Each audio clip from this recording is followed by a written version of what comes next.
jam orang sore pulang dari sawah, banyak orang pulang dari sawah, salah seorang dari yang pulang dari sawah itu memegang kening saya. Dia pegang kening saya, dia bilang, nanti kamu pergi ke Makkah, kata dia.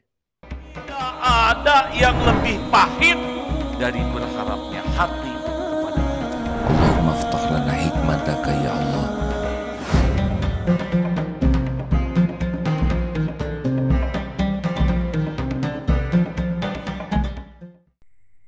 Assalamualaikum warahmatullahi wabarakatuh, Ustaz. Waalaikumsalam warahmatullahi wabarakatuh. Apa kabar? Alhamdulillah sehat. Apa kabar? Sehat. Alhamdulillah, senang lihat Ustaz nih, segar terus. Alhamdulillah, amin. Nambah atau berkurang kiloannya nih Ramadan ini? Kelihatannya nambah. Wah, bagus lah, supaya lebih isi. Alhamdulillah, Ustaz. Ya. Ustaz tuh emang dari kecil cita-cita jadi Ustaz kah?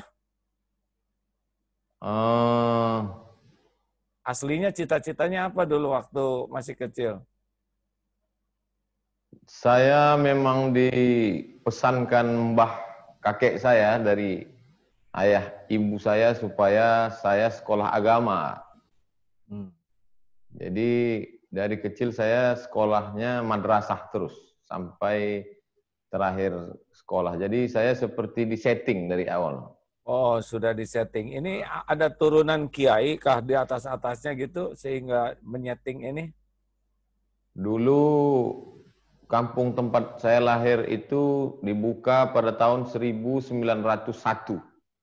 oleh seorang ulama bernama Syekh Abdurrahman. Syekh Abdurrahman ini ulama karismatik, dia ada haulnya. Saya mengenal dari sejak kecil dari haul itu. Haul diperingati setiap tahun. Di situ dibacakan biografinya bahwa Syekh Abdurrahman ini dulu pernah belajar kepada Syekh Wan Mustafa Al-Fatani, Fatani di Thailand Selatan. Kemudian dibawa oleh anak Wan Mustafa bernama Wan Daud Al-Fatani ke Makkah Al-Mukarramah, lalu kemudian pulang dari Makkah. Begitu terus diceritakan. Jadi kami anak cucu, kebetulan Syekh Abdurrahman ini adalah kakek dari ibu saya, mbahnya ibu saya. Jadi mereka selalu bercerita itu, bercerita kami mungkin tidak ingin seperti dia ulama besar, tapi paling tidak semangat belajarnya. Sehingga dari kecil kami ingin belajar seperti beliau, bisa ke Thailand. Waktu itu Thailand masih sebagai pusat pendidikan agama Islam. Karena banyaknya ulama Patani. Dan kami di Sumatera lebih dekat ke Thailand daripada ke Jawa. Lebih dekat ke Melayu, Semenanjung Melayu. Jadi mungkin itu yang mempengaruhi pikiran dari kecil. Wallahualam. Oh, Masya Allah ya. Kalau saya anak tentara, Ustaz. Jadi yang kepikiran tuh jadi tentara terus ya. Latihan baris berbaris.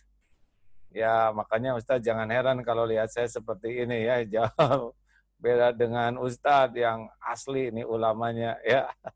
Terus kalau waktu kecil gimana Ustadz? Emang udah soleh dari kecil gitu atau gimana? Atau ada juga anak-anak seperti anak-anak lainnya, hobi dan sebagainya? Orang tua saya mungkin mereka berbagi tugas, ayah sibuk mencari nafkah. Kemudian pendidikan saya lebih banyak dibentuk oleh ibu. Emak, saya panggil emak. Pertama saya dibawa mendaftar sekolah ke SD. Tapi kemudian saya masih ingat kepala sekolah menyuruh saya memegang telinga. Dia suruh pegang. Ya, karena belum sampai, nggak boleh masuk SD katanya. Nanti kalau dipaksakan, nanti jadi bodoh. Otaknya nggak mampu. Tapi karena saya ngotot mau sekolah juga, akhirnya saya didaftarkan ke madrasah. Maka saya tidak sekolah SD, sekolah di madrasah. Kemudian kami menyebutnya di kampung sekolah Arab. Karena pakai tulis huruf Arab Melayu. Lalu kemudian disitulah saya terus belajar.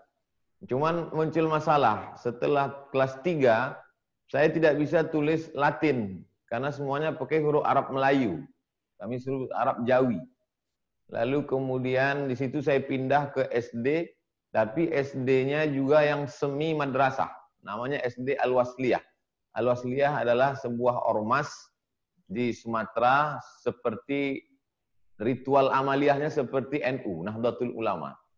Lalu kemudian sama seperti anak-anak lain, sekolah, kemudian sore tetap naik sepeda, mandi ke sungai, kemudian nangkap ikan, kalau musim durian di pondok durian, ya, sama seperti anak-anak. Dan pernah suatu ketika saya mandi di sungai, ketika jam orang sore pulang dari sawah, banyak orang pulang dari sawah, salah seorang dari yang pulang dari sawah itu memegang kening saya. Dia pegang kening saya, dia bilang, nanti kamu pergi ke Makkah, kata dia. Lalu saya pulang ke rumah, saya cerita ke orang tua saya. Tadi ada orang bilang saya nanti pergi ke Makkah. Orang tua saya senyum-senyum aja. Mungkin itu mainan anak kecil. Tapi itu jadi motivasi buat saya. Saya ingin ke Makkah. Lalu kemudian ketika adik sepupu ibu saya, makcik saya, namanya Hajjah Habibah. Dia pergi ke Makkah, berangkat haji. Saat mereka ramai-ramai melepas dia pergi ke Makkah itu, malam itu saya mimpi. Saya mimpi seolah-olah saya sampai di Makkah, tapi saya tidak bisa bicara dengan orang di Makkah. Saya nggak bisa ngomong. Paginya saya berpikir, gimana nanti kalau saya sampai ke Makkah, saya nggak bisa bicara. Jadi dari kecil ada obsesi untuk sampai ke Makkah. Selebihnya permainan sama seperti anak-anak kecil lain. Oh, mungkin hikmahnya sekarang Ustadz tiap ketemu anak kecil, pegang keningnya, doakan supaya nih kamu insya Allah nanti ke Mekah. Karena takdir itu kan Allah juga yang menakdirkan ada yang megang kening itu. Itu bisa jadi satu amalan Ustadz tuh.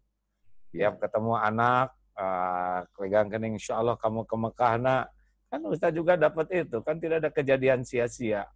Nah, insya Allah nanti saya amalkan supaya jadi motivasi pula buat generasi akan datang. Terima kasih. Ya kan, tidak ada kejadian baik kecuali dari Allah, ya kan? Masya Allah.